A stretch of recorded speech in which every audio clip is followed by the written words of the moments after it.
Good to go. Okay, well, I will call this meeting of the Finance Committee, May 17th to order. And hi, Dan, I see you too. So I think we're going to skip the approval of the last meeting minutes because I haven't read them yet because we just got them. And we'll move on to discussion of estimate of year end for 2021. Okay, I'm going to start with a PowerPoint and then I will go into a couple documents that I have. Okay, sounds good.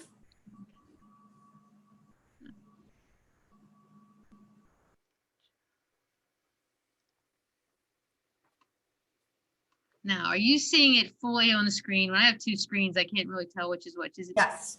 You're not seeing black around it, right? Okay. Yes. You are or you aren't? We see it, yep. But you We are don't. seeing black around it. We see the slide and then we see on the right-hand side of that, the next slide. Okay, Yep. and then I guess switches, okay. How about now? Perfect. All right. So what I was asked to do was an estimate of revenues and expenditure what the end of the year this year. This is the most difficult year to do that because of the COVID grants, because of COVID issues, just a lot of things different that are happening. So I will say right now, it isn't my best guess on May 17th. It will probably change daily. But right now, that's the information I have. So we'll start with revenue. And this has a better breakout of revenue than the sheet that I will show you a little bit later. So what I'm showing here is the budgeted amount and then the estimated change. Last year, when we were working on budget, there was a lot of information out there about funds that we should not expect to receive. So if you remember, I usually budget 96% of our real estate. And that's usually a pretty good number. We budgeted less, 95.5%. Plus, if you remember, the board decided to basically waive the penalty until we go to lien. So we received more real estate dollars in this last year the current year than we have current in the last 4 or 5 years, percentage-wise. So my estimate here is a change from budget to what I expect to receive, or what I shouldn't say expect. Those funds are in. So what we did receive for the 2021 year. Interim taxes are up.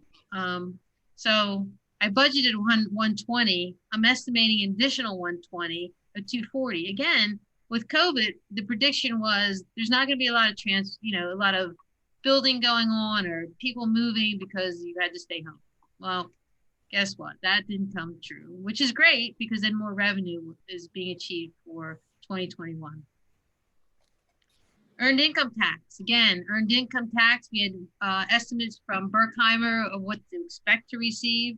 So before the budget was passed, we reduced the expectation based on all the data that was out there, and earned income tax has not suffered. Actually, we're doing very well this year, and I'm predicting another $327,000 over what is budgeted. Normally, I would have budgeted with that additional amount, and actually, I did have it in, and then we reduced it based on the information that was provided. So again, a lot of things happen and unknowns.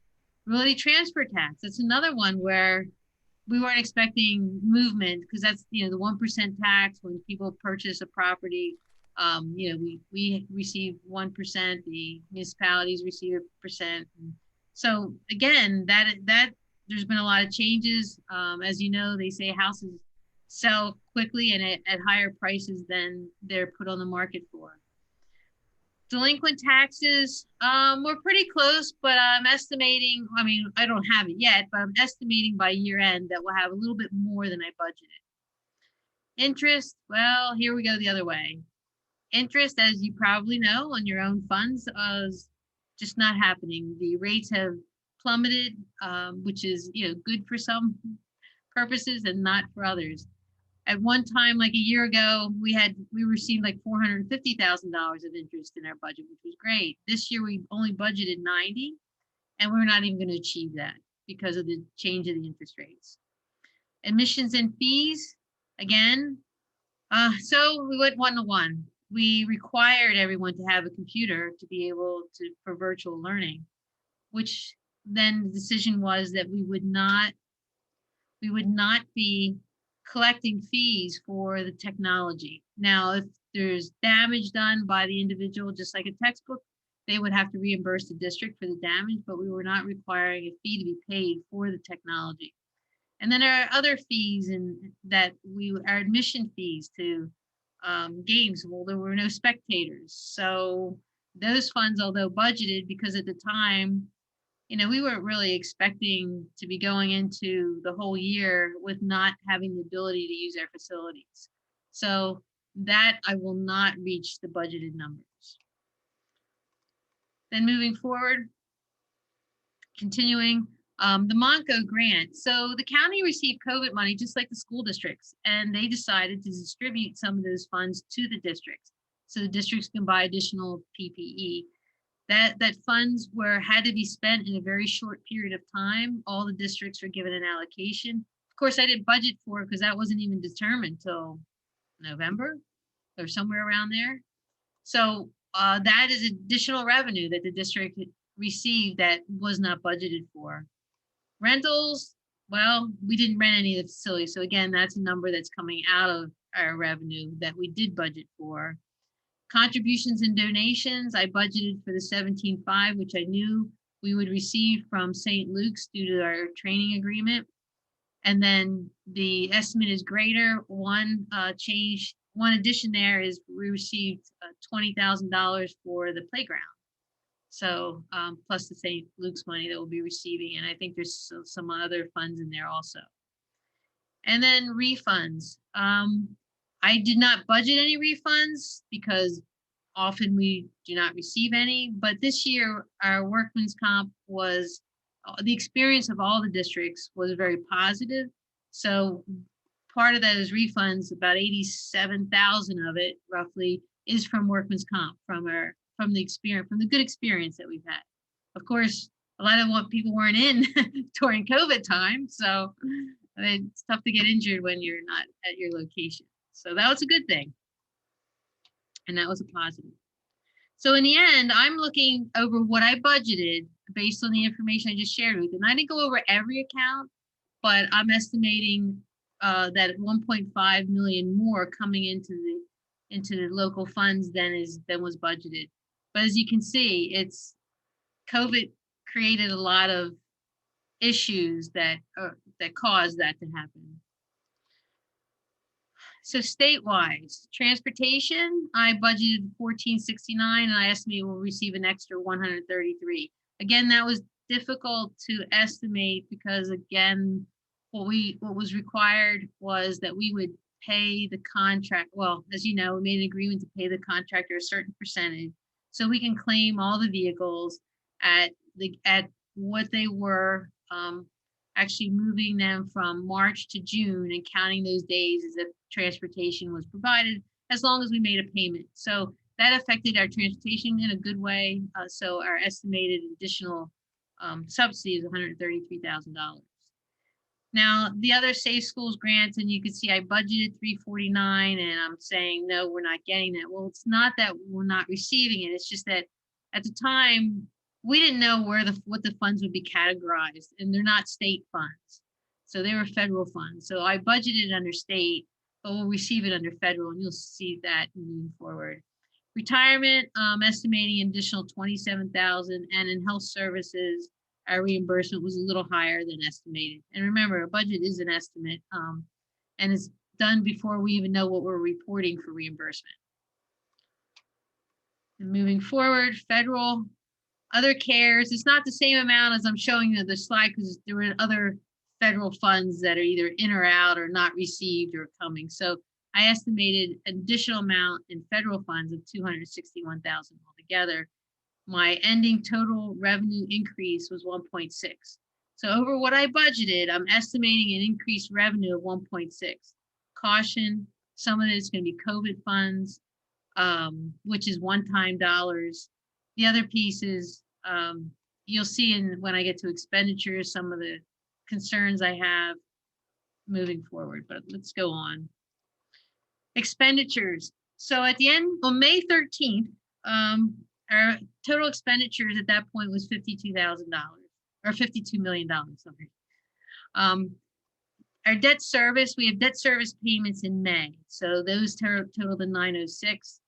Payroll, this is payroll, and I'll show you that on another sheet, but the payroll is the balance of the professional staff, the balance of all salary staff, including administrators, and then an estimate for all the support staff. And then benefits are, and the benefits that go with that. So retirement and Social Security. The benefits is what I owe yet on our medical and RX, dental, and vision. The Western Center, we have one more payment. Coventry, this is the estimate with the board's decision on Thursday night, plus what we estimate we will owe them till the end of the year. Charter schools, as you know, that's been an issue all year. It's costing us quite a bit more in cost. And the additional amount for just May and June is $598,000. So basically taking my 52 here, plus these are additional ones that I pretty much know that I'll be spending so far. ESSER 2, encumbrances. We have encumbered mostly for technology of $765,000. They will be expenditures if those items all come in. Some will, some may not. I don't know, but they're the encumbrances that are on the book at this time. If they do not arrive by June 30th, then they'll come out of next year's budget. But then you'll be receiving, and you know, some of the ESSER funds is budgeted, some is not. Then other open encumbrances just throughout the district is another $912,000 that we have on the books. Again, we looked at this pretty carefully. Again, some of it may not come in. We did take out the additional transportation stuff that's not included in there. Curriculum materials. Mrs. Bass, we ordered her curriculum materials. We hope that it'll be in by June 30th. If it is, it's another $143,000. Those purchase orders have already been placed after the meeting on Thursday. Subs, that's our ESS. Lease buyouts, we're looking at, we have leases on some computers and Chromebooks that we could buy out, which we will buy out in the end anyway. So that's another $50,000. Lakeside counselors, we have a commitment for 2 more payments for the counselors. That's that amount. Retirement payments. Retirement payments are obligations we have based on our agreements. Teachers who are retiring, payments to retired administrators, that is part of the Act 93 agreement. And then I have other, which I'll show you when we get to another slide. Can I ask you a quick question? Sure. On the open encumbrances, is that like the rest of the playground? It doesn't have to be exact, just an idea. No, it's not on the playground because the playground is coming out of capital and this is out of our general fund. It's just all of the other open items that the district has in income. Now, I will go over that, and that's something Dan and I were looking at on Friday, trying to go through and see and take out what's not appropriate, what's still left. But it could be supplies. I mean, we have a number of, could be some of the special ed costs, that could be the IU. Like you don't see a separate one for our balance for the cost plan. Okay, that would be in there. So it's a number of things that the encumbrances are listed for, and we'll go through those and see how many maybe we should cancel out of those funds. Again, very much an estimate. And then, like I said, this kind of makes me nervous because it's just a volatile year.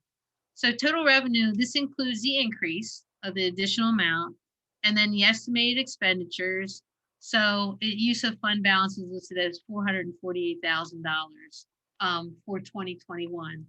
But I do want to remind you of something that's in these expenditures, because a lot of districts are fearful of having additional revenue because of COVID. We're spending this money. We didn't spend, there's funds we did not spend because the students weren't in school. I mean, we think about it, we didn't have any field trips. There's a number of items we would normally spend. We didn't hire our security personnel. So those funds are in the budget, but as we spoke earlier or in another meeting, we didn't spend those funds because there was no need at the time. Although I'd love to have crossing guards right now. So there are extra funds that were budgeted in expenditures that we didn't need to spend. There's some other factors too, like we have a situation of a like medical expenses. So if we have any claims over 200,000, we receive reimbursement on those claims. Well, that reimbursement goes back against the expenditures. So yes, it's great that those funds come in, but it takes away from my medical balance that's there, and it goes against and reduces the expenditures. So those funds coming back lowers the total, which is kind of, it seems a little odd but that's the way we have to account for it. So there's items in there where there's savings for different reasons. We did the 2021 debt note. So that was to reduce costs. That's reducing some costs in our current year and some costs next year. So next year, I can predict that was a savings to the budget. And we budgeted accordingly. But the savings for this year wasn't predicted because that didn't occur till like February. So a lot of things will happen to help reduce those expenditures. The reason I say that is, remember, we transferred $5 million. That $5 million is part of this expenditures. Okay. So actually you will have some, if you discount that and take that out of the expenditures, you do actually have funds remaining, but for a variety of different reasons. And to be honest, for 2021, that should be expected just because of the way the year, what happened during the year. But I want to share with you, I'm going to stop sharing this and move to another. So, disappeared on me. I just have to find it now.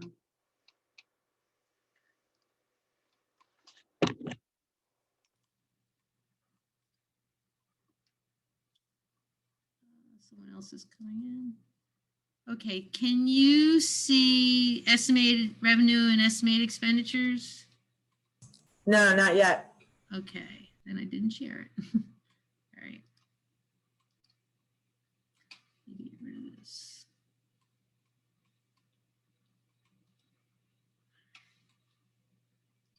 Okay.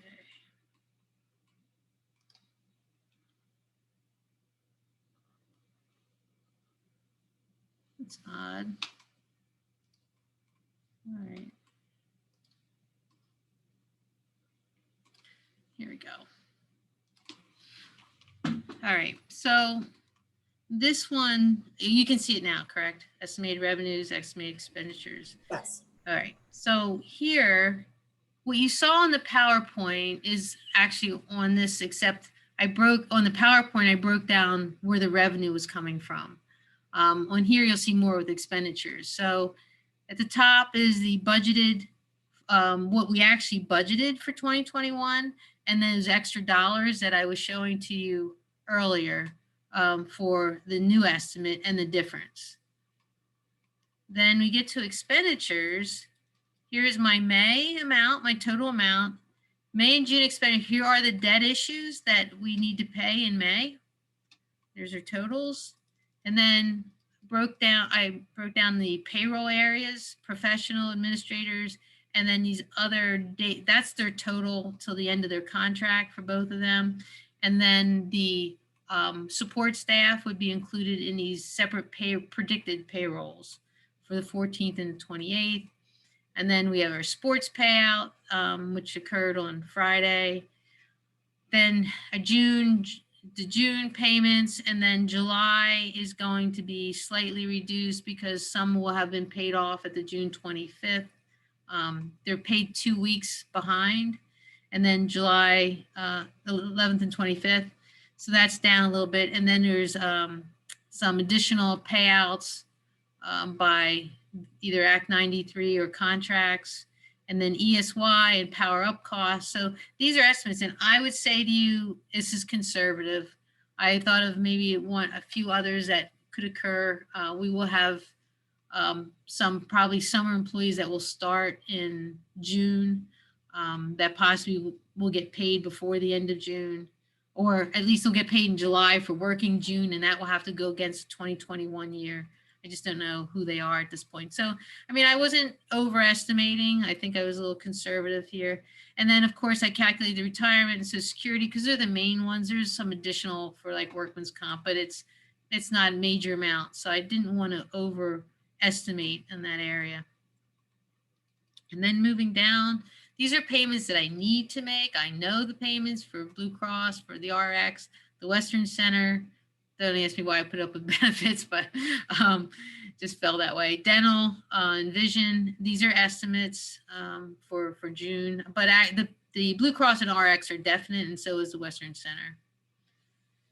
The Coventry, our estimate for April, May, and June, and some of you may have seen this already as we were doing calculations to calculate the additional amount we pay Coventry in order to achieve our maximum reimbursement for transportation. Charter schools, as you saw that's our May and June.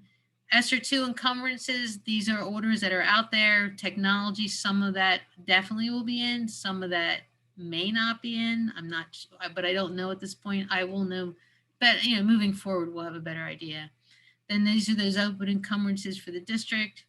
Call Mrs. Basson encumbrances for books, copiers, daily subs, for professional, the sick day payout for those who are retiring, payment for the administrative, what's in their agreement for those who had retired. That's here actually. And this is the 403B amounts that get paid out by Act 93 and contracts. And then the other one's the lease buyout. You see a little bit for the IU, but that'll be more. The counselors, other lakeside services, explorations, Camp Hill. And I know there's more of these special areas. You don't see, like, I thought of it and I thought, well, part of it might be in encumbrances. I'll just consider like GHR nurses. So there are other costs that I could, just identify, but I need to get a better handle on, what's coming out of the 912.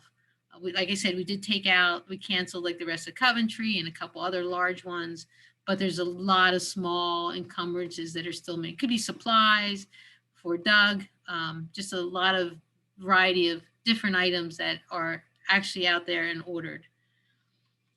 So my estimated May and June expense, as you can see, is that totals the estimate that you saw on the PowerPoint.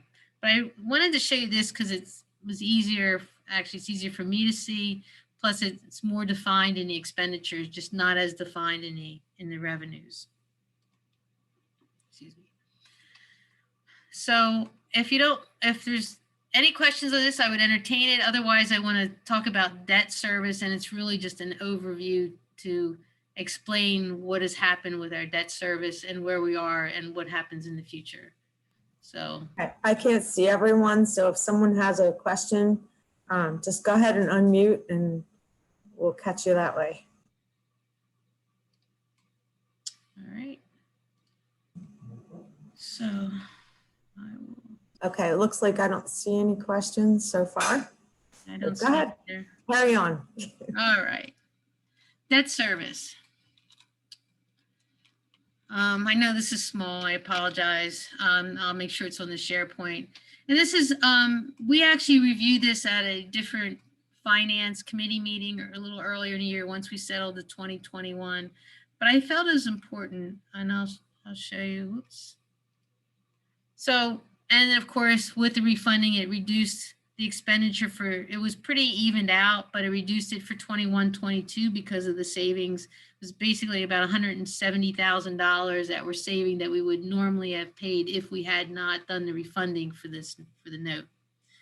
And you could see it's evened out until you get to 20, 28, 29, and then it starts to decrease significantly over the next 3 years.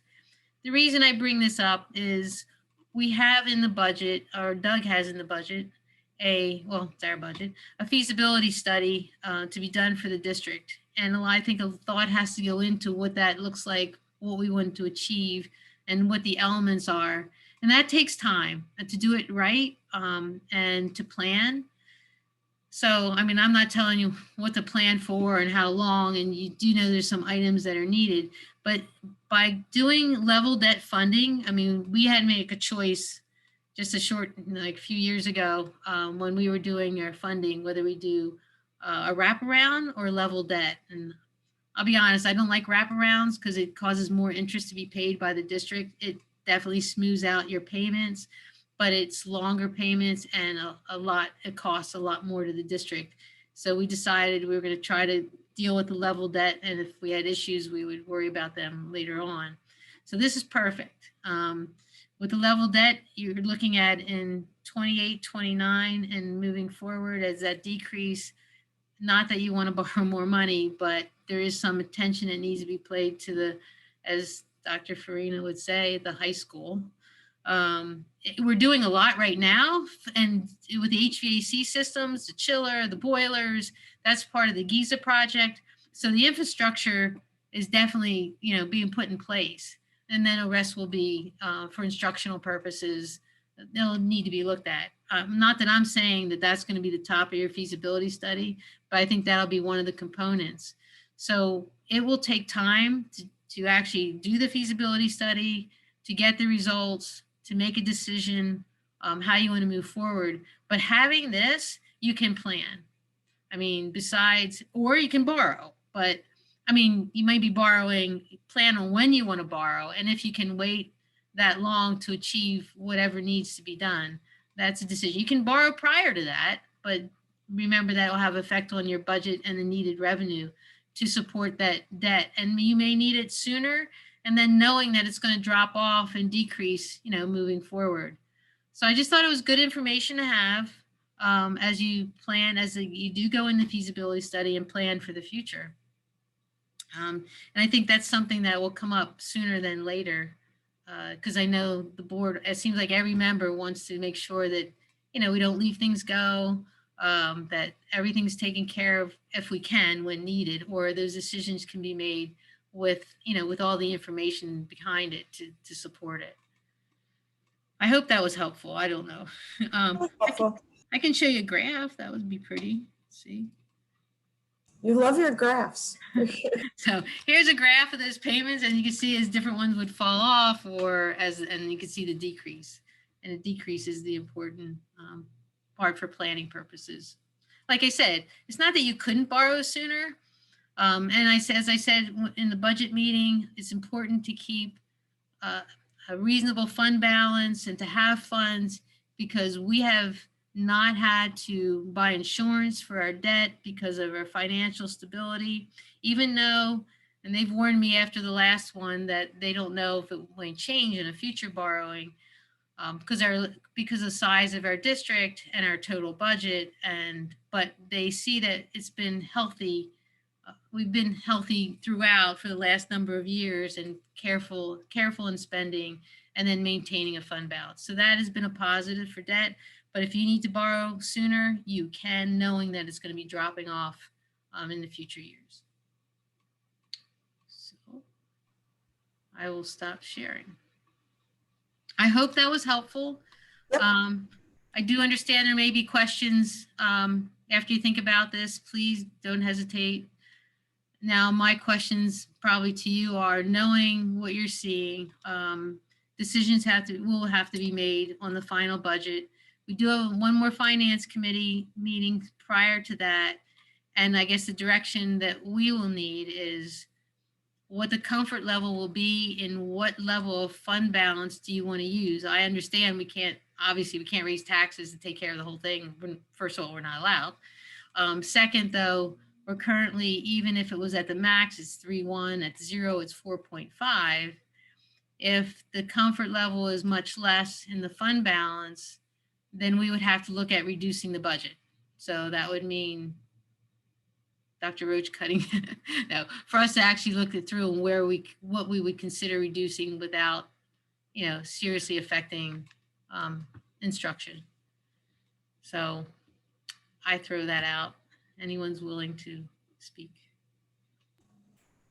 Judy, Keith first. Anything at the moment?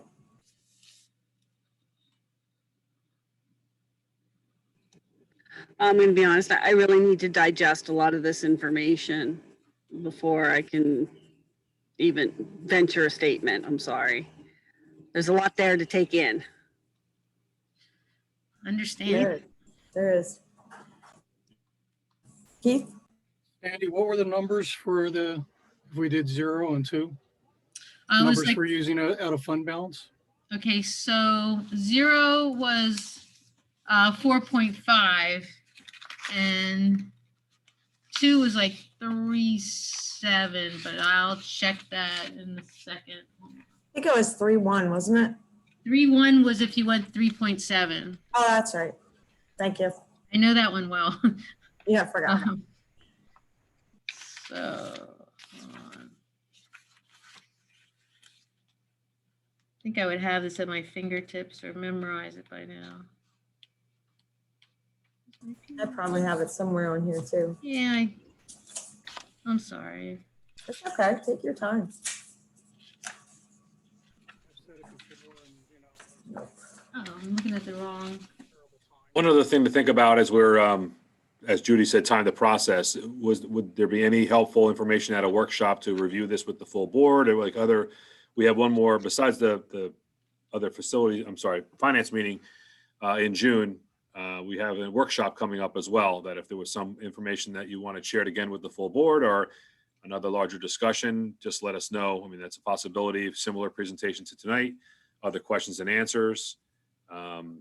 You know, that's also up for discussion if that's needed or helpful or any other direction that you need.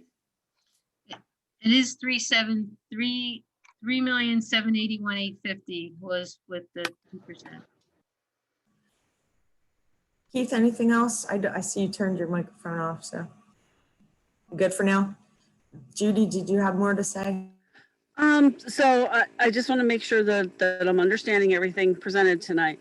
Right now, you are predicting that we're going to take a couple $100,000 out of the fund balance to balance the budget for the 2020-2021, this current school year, correct?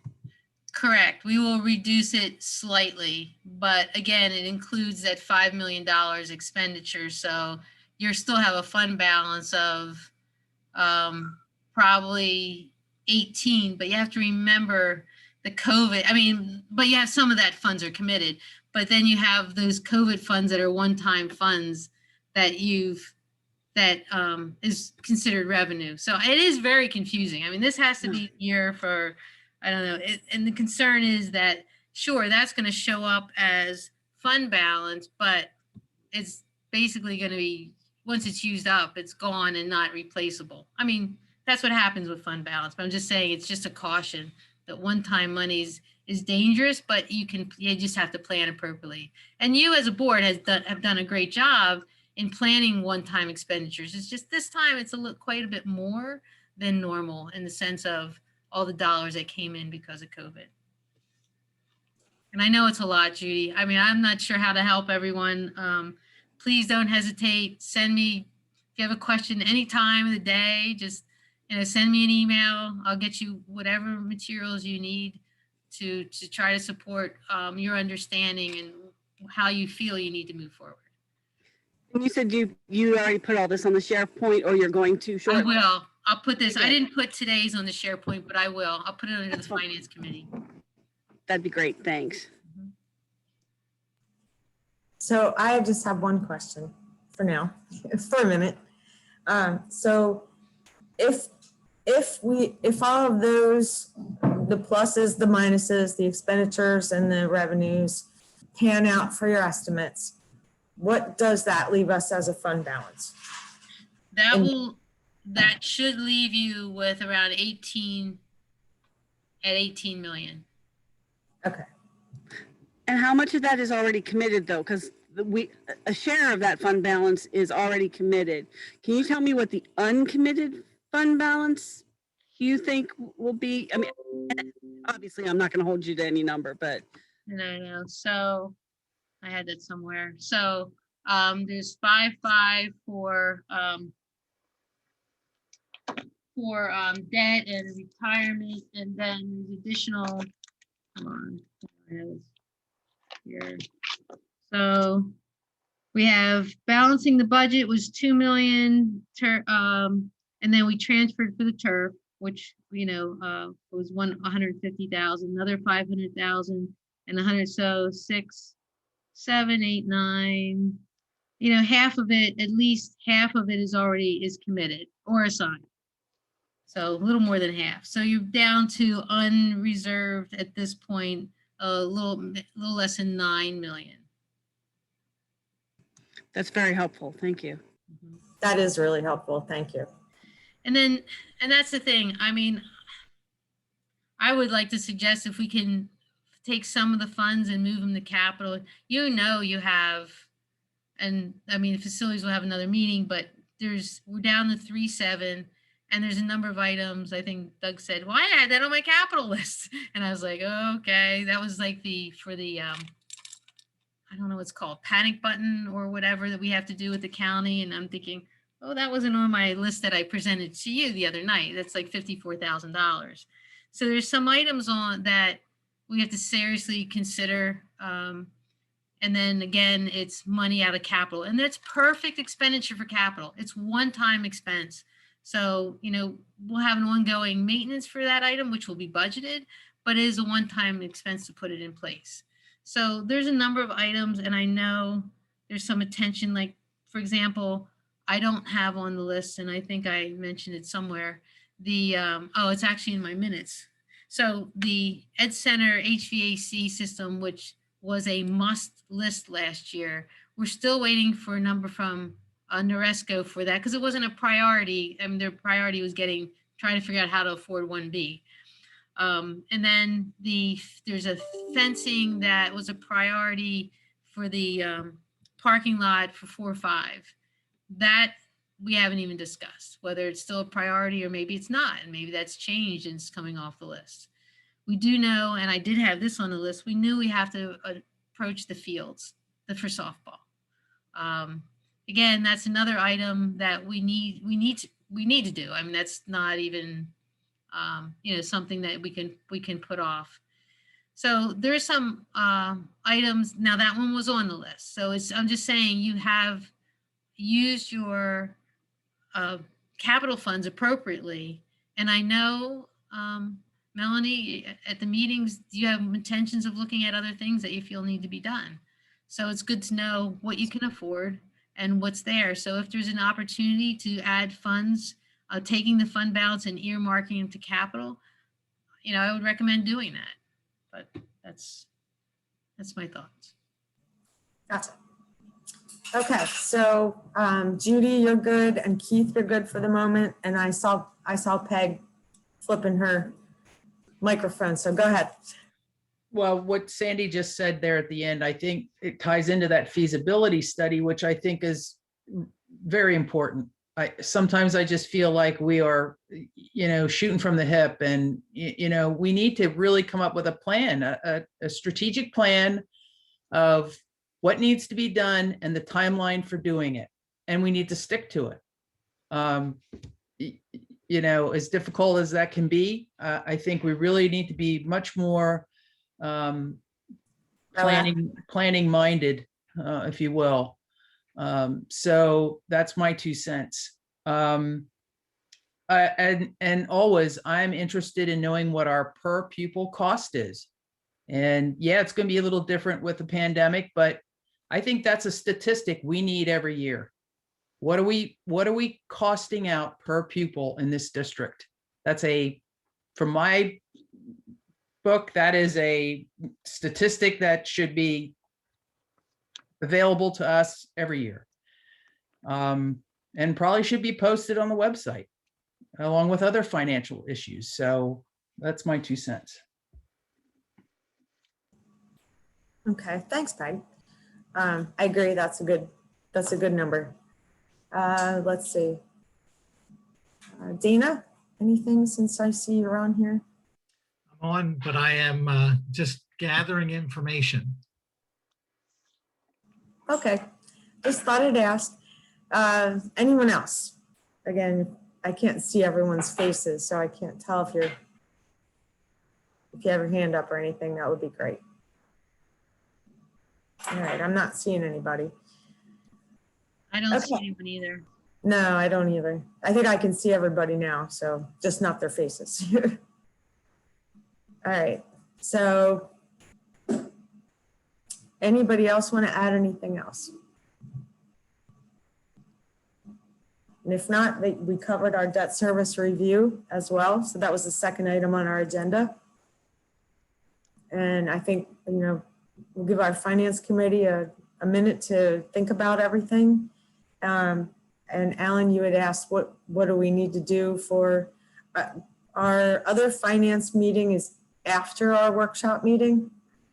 Is that right? Yes, the workshop is May 27th and the next finance meeting is on the 14th at 7 prior to the June 17th meeting. The final When we approval. vote on the final. Okay.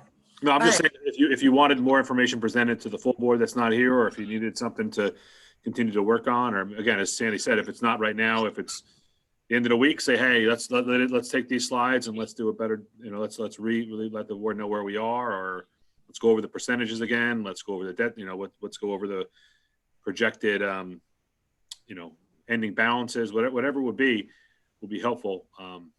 Okay. To you guys, let us know.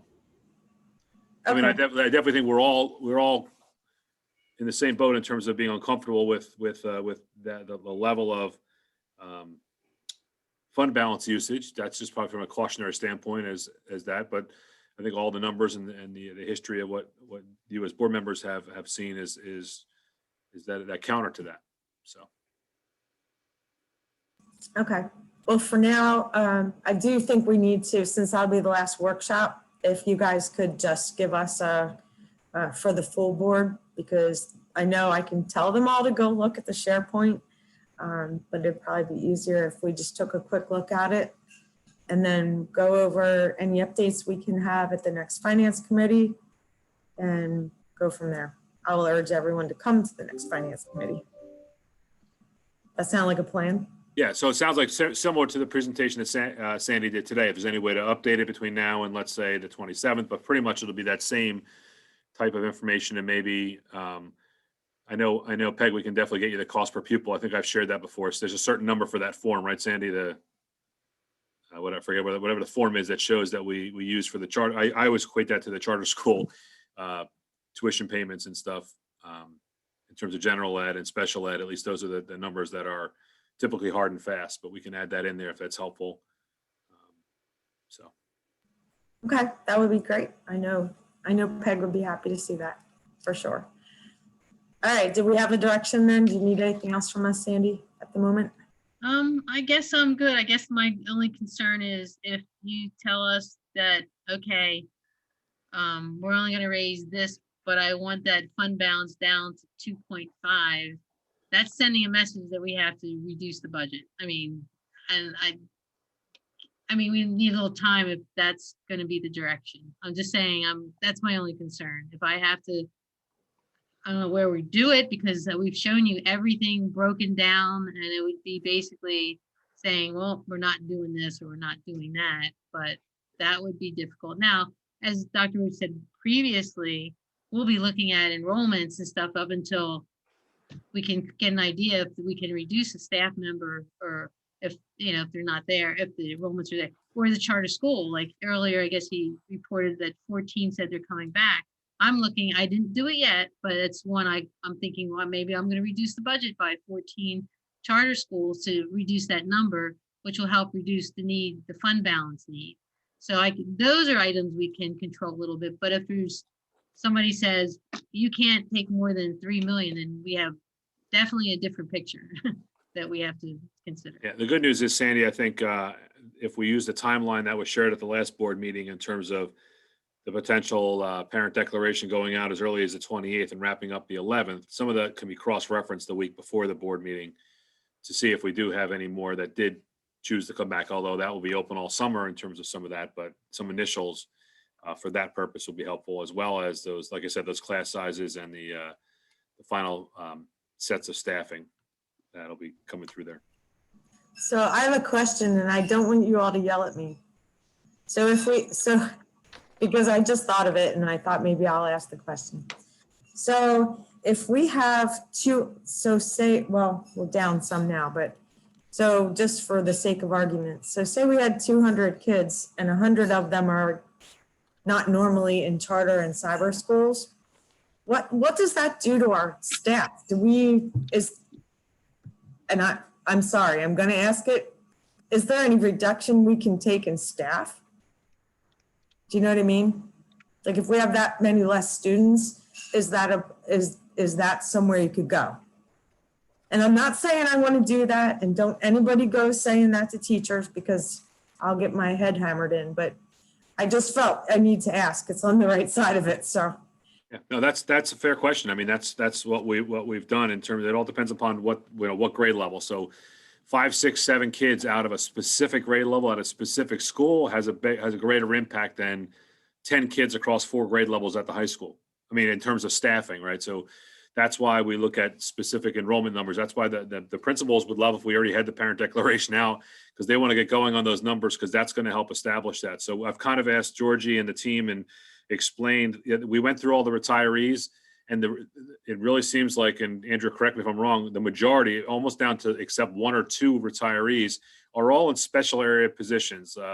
Mr. Lemur in PE, a gifted support teacher, something that is not typically a classroom teacher. We do have, I believe, definitely 1, I'm remembering, maybe 2 classroom teachers at a certain grade level. Well, we're holding off on that right now. Even the kindergarten one, the 3 kindergarten teachers, we're holding off on making sure that we have the full day kindergarten numbers to support that, not simply just to hire and then go with, okay, well, it's only 15 kids per class. No, we're still working on the inside those class ranges. So that will all help sort that out as we get there. But I think the majority of the retirees are there. Now, you'll go beyond that where we feel like we're not filling sections because of that, then that'll get looked at as well. That will get to those numbers as well. But yeah, you're right. I mean, it makes sense that if they were all out of a certain grade level or a certain building, that would have an impact. So that's all being looked at. I had to ask the question. No, please. That's our job. That's what we do every year. I mean, again, I know I have one principal that's, I need to replace this person. And we're like, hold on, we got to wait and see what the upcoming group is, how many that there are. Really what the declaration in that first 2 weeks of June is going to dictate tremendously. Not the full day K. We're feeling very comfortable with that, because we're like to see numbers. I can't remember the last set of numbers are here on my desk somewhere, that we're getting close to where they normally are, which is great. That's the purpose of having that and those teachers. Well, now that just made me come up with another question. I'm sorry. So I know that we do still have about, it looked like about 10% maybe of our students' families that would like to stay virtual. There's a cost associated with that. How do you, but it depends on what kind of virtual program we're offering as to what how are you factoring that into the budget? Well, part of that, yep, yeah, I got it. I mean, what we put out there was more of a elementary, similar to what's going on now, synchronous type model, and secondary, a more asynchronous model. Part of that could be used out of COVID money. That ESSER 3 money could be, as if we look at this as a 1 or 2 year bridge to kind of getting back to all in, although I do think we're going to have some increase in virtual requests moving forward. So that's what the team's working on now, what specifically that looks like at the elementary and the secondary model. But yes, that includes some of the current staff. So I know at the elementary level for that live virtual type instruction there, we're looking to kind of looking at class sizes to see if we can have a teacher or 2 available across the elementary for that. Again, if you looked at the numbers of students that responded, even though we were above 90% response rate, as well as a 90+% saying they're coming in person, unfortunately, like, let's just take first, second, and third grade. Maybe there was 7 kids in first grade and 13 kids in second grade and 9 kids in third grade. That's really not enough for a section to warrant that. So we're trying to think of how we can handle that, whether we're looking at split grade levels or a portion of in-person live time and a portion of asynchronous time. Again, that will be dictated by the final numbers on the survey. But yeah, that all plays into that same staffing that's there. if it would all work out and we had exactly, let's say 24 students in every grade level, that would work perfectly, but we know it doesn't happen that way. And then incorporate the special area teachers is the same. So ESSER money is a part of that. And then the overall staffing. Again, the district for X amount, all districts for X amount of years have been built on a previous model. So it's how we bridge that gap to get there. But as of right now, you're not anticipating that we would need to necessarily hire additional instructors who would be dedicated to UPOLA. Maybe it's hard to say. okay. Right now, we're Okay. not anticipating it as a locked in solid recommendation. We're going to wait and see based upon the pulse survey that we did where we got feedback on that questionnaire. No, the numbers aren't quite there. If you remember, it was about 5%, which is still important. I just don't know when the final decisions are made and we explain what that UPOLA would look like, if it will be as appetizing as it is this year for most people, that there may just say maybe coming in is a better option. Thank you. I need some clarity. Go ahead, Peg. I just need to understand this. So at last week's board meeting, we voted to accept a 2% increase, tax increase, for the preliminary budget. And Kyle Summers cautioned us not to go above that because we're declaring the 2% last week. So how's that affecting everything? I mean, I think his caution was in conversation was, if it was going to go from zero, if it was going to cause that a preliminary zero, and then it would be very disingenuous to then all of a sudden jump up to a high number, so to speak. So how that's being incorporated really right now is coming down to either fund balance and/or, as Sandy said, what additional cuts to the current budget are there. I mean, don't think that there's definitely ideas of where we would begin to have those cuts based upon that's a part of our job. We haven't been actively looking at it because we've been kind of waiting to get some more direction, and this meeting is another one of those points. So I think he was more cautioning. I mean, it can be done. He was more cautioning from a transparency and a concern that that how it would appear to be coming in at zero and everyone's thrilled about it, and then all of a sudden go to a 3.7. It was they're using those extremes. Kind of like I think what he said to Melanie and I was, if you go from 2 to 0 or 3.7 to 0, I mean, then you're a hero, and it's not, the work is being done there. So I think really, to me, it comes down to the conversations I'm appearing that we're having is really, it's about how much fund balance is there and how much you want to use through that. I'm not sure if that answers your question, but. Sort of. I got it. All right, anyone else? I heard my computer tell me that we have policy meeting. I don't know what time it is, but it's got to be 5 minutes. Thought so. Andrea's leaving. See you, Andrea. All right. If there's nothing else, then I'll call for an adjournment for the moment. Okay, I'll do it. Second. All right, Keith, did you first it or second it? No, you were saying it's just as I was starting. Okay. I'll second. Sounds Okay, good. all in favor? Aye. Okay, well, thank you guys very much. That was very helpful, Sandy. And Dan, I'm sure you had some time in there too, a lot of it, I'm sure. And thank you all for tuning in as well. So on the way to policy meeting. Thank you. All right, have a good one. Yeah, have a good one. Thank you.